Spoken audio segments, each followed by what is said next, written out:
is a Hematite Beneficiation site in Indonesia. Originally, the plant used a complete processing line including washing machines, crushers, vibrating screens, and magnetic separators. However, during magnetic separation, the beneficiation effect was quite limited. So the client decided to remove the magnetic separator and look for another separation solution. After contacting us, we carried out a beneficiation test on the ore sample. Based on the test results, it was confirmed that gravity separation with a jig machine would be more suitable.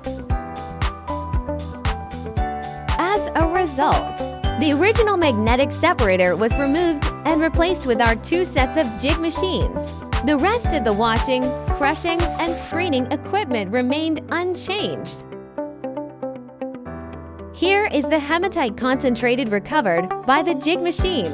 The client is very satisfied with the beneficiation performance. This project also proves an important point for hematite beneficiaries. Magnetic separation is not always the best solution. In many cases, jigging can achieve very good results. If you have hematite or other mineral beneficiation needs, feel free to contact us for testing and technical solutions.